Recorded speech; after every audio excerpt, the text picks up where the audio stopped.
the power of identity and how you can create a new one today. So this is probably the coldest thing that I can say in the client's face when I tell them you are the reflection of all the things that you believe yourself to be. So if you look in the mirror and you see the life that you love, guess what? You exactly are who you believe yourself to be. But if you look in the mirror, you look at your life and you see that it's not in the place that you want it to be. If you see that you're struggling in some areas that you would love to be thriving in, it is actually a reflection of who you believe yourself to be and who you believe or what you believe you deserve in life. Now, here's the thing. Your identity is so big, and it's because it dictates everything you do from there on forward. I'll give you an example. If you believe yourself to be someone that is worthy of being paid a lot of money, right? High ticket prices or a high salary, whatever it is, guess what you're going to do? You're going to put yourself in position to obtain those things, whether it's by raising your prices, applying for the big jobs, whatever the case may be, even just networking and finding the people, the spaces, the organizations that can give you these opportunities. But if you don't believe that you're worth these things, guess what you're going to do? You're going to avoid them.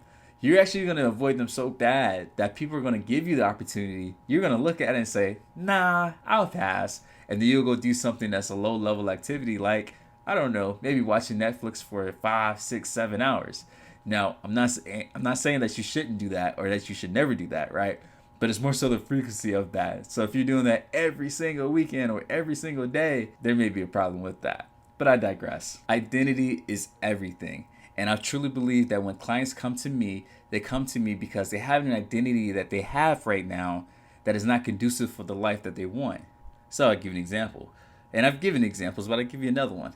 If someone wants to develop the identity of a risk taker, the identity of a hard worker, the identity of someone that is successful and someone that everybody looks up to, they can't do that if they have the identity of someone that's not worthy or not good enough, right? That's something that they will have to shed, because once they shed it, they'll then start to do high level activities. But that's the thing, and that's why people need coaches. That's why even myself need a coach, because we need to shift the identities that we have so that we can shift the actions that follow along with those identities.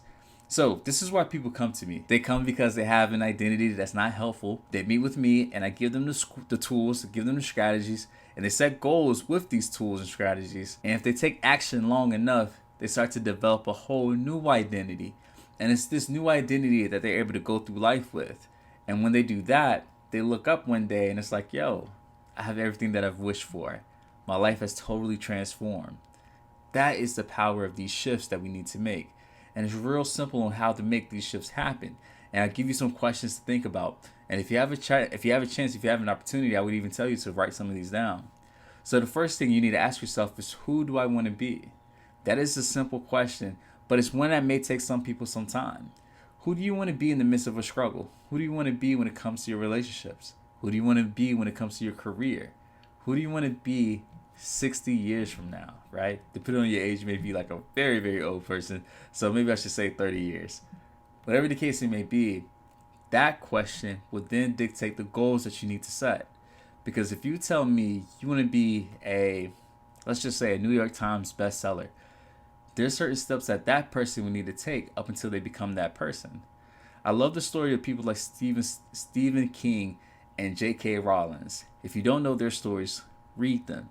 These are people who have struggled for years, and then all of a sudden they got their break and they become the biggest writers of all time. And a lot of people only see the end part and not the beginning, and not even the middle when they were struggling. This is what it means to have an identity, right? When you have that identity, no matter what storm comes, it's very hard to shake you, rock you, to convince you that you're something that you're not. And this is a big place of where confidence, or even the lack of confidence, comes from. Because when people self-sabotage, and I may be going on to another topic, but even when people self-sabotage, it solely comes from a place of thinking that this is what they're worth. And when that happens, guess what they do? They follow these self-fulfilling prophecies to make the images in their mind match what's in their reality, what's physically and literally in their hands or even in their bank accounts. So that's the power of identity, guys. So the first question is to ask, who do you want to be? The second question that you need to ask is, what are the actions that person typically takes? And if you're lucky, you may have people in your life or people that you can look up to that actually have the identities that you're looking to have. If so, look at what they're doing on a day-to-day basis And if these people are really successful, there's a good chance they have some documentary, some type of like information that's on the web that you can look at. And you can see typically what it is that they do. Now, here's one thing that I think a lot of people skip and think that, I don't have to do that part. A lot of people skip the fact that they need a coach. They need someone that's been to the mountaintop. They need someone that's been to the mountaintop and has taken other people to that mountaintop in order to coach them. But a lot of people look at the prices or the time or the effort and say, I'll skip that. I can figure it out on my own. Well, you've been trying for years and we still haven't gotten there. And that's the thing about coaching. I may do another podcast about this. But the power of coaching comes from the fact that you can take the information that someone has spent years learning and you can fast forward your progress in an instant. And when you do that, you're able to have the transformations that you're looking for. Not only that, you can then spend more time enjoying that transformation. So think about it. Would it be great to be a multimillionaire at age 30, 40, or 50, whatever it is, versus age 90, when maybe you can't really enjoy it as much? I like to think so, right? But you have to be able to be willing to invest in yourself. And that's another thing about identity too. It's going to be these actions, and sometimes they may be tough and uncomfortable actions because they're new. But it's going to be the actions that's going to further carve out who this person is, who you believe yourself to be. But you have to be willing to do that. Now, I'll give you another thing to think about, okay? Especially if you're ever struggling with doubt or anything like that. I would love for you to imagine the identity of the person that you want to be. And again, this may be a celebrity that you know or someone, maybe a parent or a friend or whoever it is. I want you to imagine them. And then I want you to imagine them looking at you and the problems that you're going through, or even the doubt that you may be having.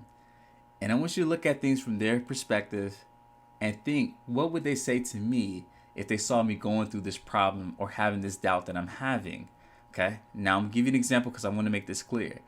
So if I'm ever struggling with doubt, okay, this is me personally. If I'm ever struggling with doubt, I always imagine what things will look like from the perspective of a Kobe Bryant or Denzel Washington. I want to imagine me sitting right behind their eyes, looking at me as I'm sitting here, going through all this doubt. And I like to think or ask myself, what would they say to me if they saw me going through this? It is that information that I take and I hold on to.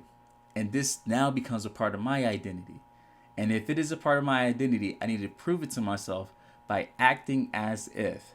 I need to act as if this identity is already something that I possess. By doing this, it's going to give me all the confidence that I need to take these actions that I've been procrastinating all my life. That's what it means to have an identity.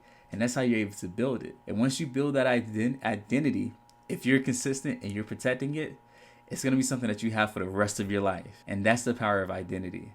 That's the power of coaching as well. So I hope this podcast helps you guys. And I want you guys to see the power of this. Because once you have this identity, once you believe yourself to be who you are, the actions that you're taking next becomes a lot easier. Because as James Clear once said, writers write, readers read, and people who work out, they typically work out. And it's the same thing for you, whatever identity that you're looking to build. Thank you guys. This is Coach Wells. Subscribe to the podcast so that way you can get more content like this. All right, guys. Later.